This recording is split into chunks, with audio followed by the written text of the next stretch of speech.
එක ෂෙයා කරන්න. Facebook, WhatsApp තියෙන YouTube තියෙන හැමතැනකම ෂෙයා කරන්න. මොකද මේ වගේ අමාරුවේ කෙනෙක් නොවැටී ඉඳී තව කෙනෙක් දැනුවත් වෙයි. තව කෙනෙක්ට ලොකු අදහසක් දැනුමක් ඒ හින්දා කරුණාකරලා මේක ෂෙයා කරන්න. එන්න විනාශ දාලා ගන්නවද බයිසිකල්? ඔන්න තව එකක් ඉල්ලන් කාලා තියෙන්නේ. ඉතින් මේකත් ඇත්තටම ගම්පා පැත්තෙන් අරන් තියෙන්නේ කොහේ හරි ගම්පා දිස්ත්‍රික්කෙන් අරන් තියෙන්නේ ෆිනාන්ස් දාලා අරන් තියෙන්නේ. අරන් මාසයක්වත් පදින්න හම්බෙන්නේ නැහැ අයිතිකරු. ඉවරයි. ඉතින් අදාළ මොකද්ද විකුණුම් ආයතනයේත් නැවත නඩත්තු කටයුත්තක් කරනවලු. ඒකෙන් ගානට පස්සේ ලෙඩේ ඩබල් වෙනවලු. ඊට පස්සේ තමයි බැරිම තැන අපි හොයාගෙන ආවේ. ඉතින් අපි ළඟත් ලක්ෂයකට වැඩි රිපෙයාර් එකක්. ඉතින් අරන් මාසයක් පදින්න බැරි වෙච්ච බයිසිකල් මේවා. ඒ කියන්නේ ලක්ෂ 3.5 දීලා ෆිනෑන්ස් එකක් දාලා අරගෙන හරියට බලන්න නැතුව බයිසිකල්. ඉතින් ඒ කියන්නේ සාමාන්‍ය ලක්ෂ 8ට 8.5ට යන මාකට් බයිසිකලක් තමයි ලක්ෂ 10.5ට විතර විකුණලා තියෙන්නේ. ඉතින් ඒ කියන්නේ ෆිනෑන්ස් දාද්දි මිල වැඩි. හොඳට මතක තියාගන්න. 8 බයිසිකලේ ෆිනෑන්ස් දාලා ගන්නවා ලක්ෂ 10ක් වෙනවා. ෆිනෑන්ස් ගෙවලා ඉතින් ලක්ෂ 15ක් විතර වෙනවා. ඉතින් ඒ හින්දා අවසානයේ තීරණය ගන්න අර ලක්ෂ 3ක් අරන් ගිහිල්ලා ලංකාවේ තියෙන චැසි 150ක BJ අකුරක මිලකට පරණ බයික් එකක් ගන්නවද කියලා. ඉතින් මෙච්චර කියලා දෙන ඉතින් හැමදාම එන අනාථ වෙච්ච බයිසිකල් අවුලන්නේ අපි හදනවා. වැඩේ කරනවා. ඉතින් ලස්සන කතාවක් තියෙනවා. ෆිනෑන්ස් දාලා අරගෙන අමාරු වෙච්ච තවත් බයිසිකලයක් තියෙනවා. දැන් ෆිනෑන්ස් දාලා අරන් අතරම මාසෙයි. මාසයක් ඇතුළත ෆිනෑන්ස් දාපු ආයතනයෙම බයිසිකලේ හදලා දෙනවා. ඒ කියන්නේ ෆිනෑන්ස් කම්පැනි නෙමෙයි විකුණපු ආයතනයේ විකුණායි හදලා දෙනවා. හදලා දුන්නාන් පස්සේ ඒකේ ලෙඩේ ඩබල් වෙනවා. ඉතින් අන්තිමට අයිතිකරුට මාසයක් ඇතුළත එපා වෙලා ලක්ෂ ගාණක් නැති කරගන්නවා. ෆිනෑන්ස් උත් දාලා ෆිනෑන්ස් මාසෙ ගෙවන්නත් බෑ. ෆිනෑන්ස් වාරි ගෙවන්නත් බෑ. දැන් ඒ බයිසිකලේ එන්ජිමට වෙලා තියෙන දේ තමයි මේ. ඉතින් කෑලි වලට පළු වෙලා තියෙනවා. ඉතින් ඔන්නෝක තමයි ෆිනෑන්ස් උගල. සාමාන්‍යයෙන් ලක්ෂ 8ට විතර විකුණන්න ඕන බයිසිකලයක් තමයි ලක්ෂ 10 විකුණන්න තියෙන්නේ. ඉතින් මොකද ෆිනෑන්ස් දාපුවාම ඔයාලට සාමාන්‍ය ලක්ෂ 8ට මාකට් යන බයික් එකේ ලක්ෂ 10ට විකුණන්නේ. මොකද ෆිනෑන්ස් දාපුවම ලක්ෂ 2ක් වැඩි බයික් එක. මොකද අතේ ලක්ෂ 3ක් තිබ්බම ආවිල එක ගන්න ඕනේ කොහොමද? ලක්ෂ 3ක් 4ක් තිබ්බ මල්ලි ඩවුන් පේමන්ට් කියපුවම ගන්නවා. නමුත් බයිසිකලේ ඔයාලා කල්පනා කරන් මාකට් එකේ යන මිලට වැඩිය ලක්ෂයක් 2ක් බයික් එක වැඩි. ඉතින් ඕක තමයි ෆිනෑන්ස් උගල. ඉතින් ෆිනෑන්ස් උගල කියන්නේ ෆිනෑන්ස් දෙනකොට අනිවාර්ය එක්ස්ට්‍රා මාකට් එකේ බයික් විකුණන්නේ. ඉතින් ඔක්කොම අටවලා තියෙන ෆිනෑන්ස් දාලා දෙන බයිසිකල් 90%ක්ම අටවලා 10%ක් විතර හොඳ බයිසිකල් ඇති. හැබැයි අපි ළඟට එනනම් 90%ක්ම අටවලා තියෙනවා. ඉතින් ඊයේ පෙරේද මම අර ගෑස්කට් ගිහිල්ලා අර වෝටර් පම්ප් වලට බුෂ් ගහලා එක වීඩියෝ එකක් දැම්මම විතරයි. ඊළඟ සතිය අවුරුදු හින්දා නිවාරුනේ අවුරුද්ද පටන් ගන්නකොට නවත්තෙන්නේ. ආයි ෆිනෑන්ස් දාලා අරගෙන ආපහු කියලා වෙලා ආයි ලක්ෂ ගණන් නැති කරගෙන මල්ලි කෙනෙක්. ඉතින් මේ තියෙන්නේ යතුරු පැදිය. අර මාසෙයි ඉතින් ෆිනෑන්ස් ගෙවන්න විදියකුත් නැහැ. එන්ජිම කෑලි වලට පළු වෙන්න වෙලා තියෙන්නේ. ඉතින් ගොඩ යාමක් නැහැ. අනේ මන්ද බයිසිකලේ සීස් වෙයිද කර කියන්න බැරිද කියලා. ඉතින් අන්තිමට වෙලා තියෙන්නේ අපි ළඟට අවිල්ලා ඉතින් කියනවා ඉතින් දුක. අපි හැමදාම කියන්නේ අපි ළඟට දුක කියන්න කලින් ඔයාලා ගන්න කලින් කල්පනා කරන්න. මම ෆිනෑන්ස් දාලා ගන්න බයිසිකල අපි හිතමු ටී නම්බරයක් කියලා. ලක්ෂ 11ට ටී නම්බර අරන් වැඩක් නැහැ නේ. ලක්ෂ 10 මාර ටී නම්බරයක් අරන් වැඩක් නැහැ නේ. යූ නම්බරයක් ටී නම්බරයක් ලංකාවේ යන මාකට් එක ලක්ෂ 8ක් විතර යන්නේ. ඉතින් ඔයාලා බොරු ගණන් වලට බයිසිකල් ලක්ෂ 10ට විතර ගන්න වෙන්නේ ෆිනෑන්ස් එකෙන්. ඉතින් අතේ ලක්ෂ 3ක් තියාගෙන බයිසිකල් ගන්න යන්න එපා. පුළුවන් තරම් සල්ලි එකතු කරගන්න. එකතු කරලා කෑෂ් වලට ගන්න හොනට් ගන්නවා නම් කවදාවත් හොනට් බයිසිකල් ෆිනෑන්ස් දාලා ගන්න එපා. මෙහෙම රිපෙයාරයක් ආවොත් ලක්ෂයක් එකමාර වියදම් ගන්නවා. කවදාවත් කරන්න බෑ. ඒ හින්දා හොඳට කල්පනා ගන්න.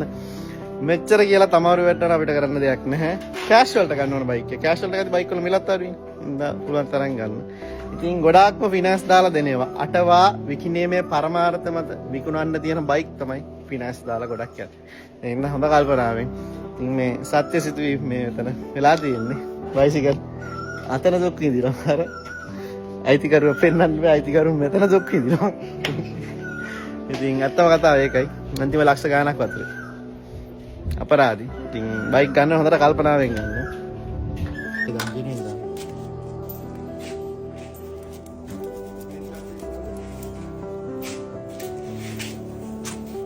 මේ තියෙන්නේ ෆිනෑන්ස් දාලා ගත්තු බයිසිකලේ. ඉතින් මේකට වෑල් රබර් 16ම ගහලා තියෙනවා. වෑල් රබර් කොච්චර හොඳට දැම්මද කියන්නම්. වෑල් අස්සේ ඔක්කොම ඔයිල් ලීක්. අයිතිකරු ඉස්සරහා ගලවන්න කිසිම දෙයක් බොරු නැහැ.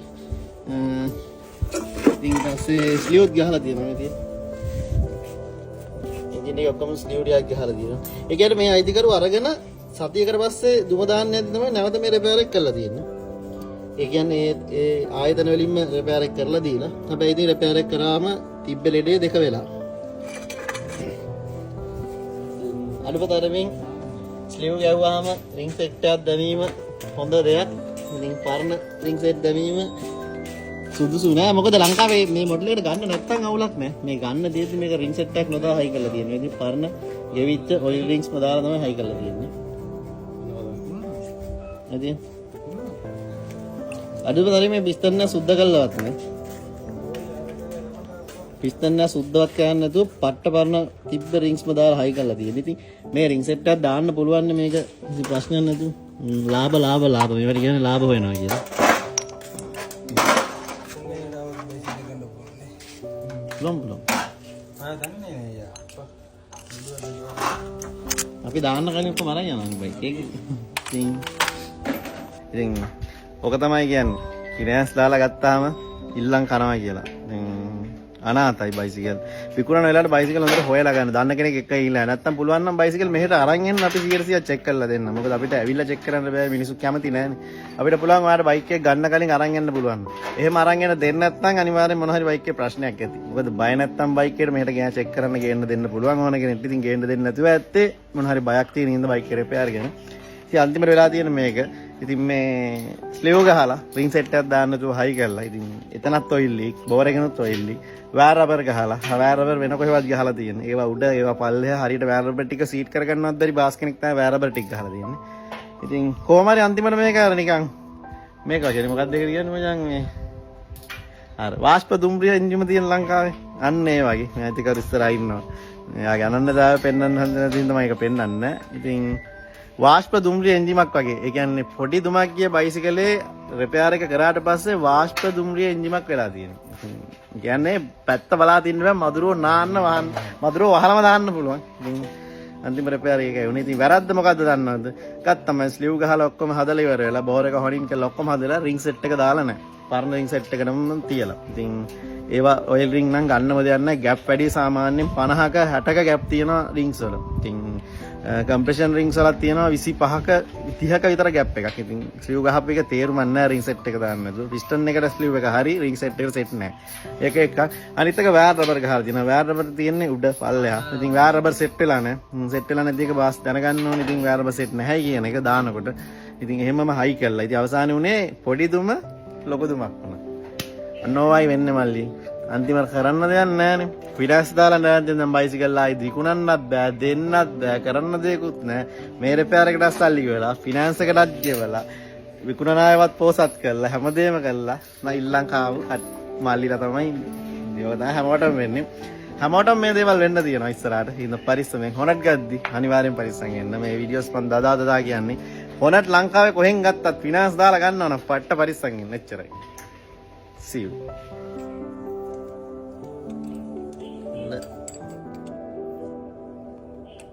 තනිකරම ඔයිල් තියෙන්නේ. ඉතින් අපි අර කියපු බයිසිකලේ එන්ජින් එකයි මේ තියෙන්නේ. ඔන්න පෙන්නන්න හයි කරපු විදිය.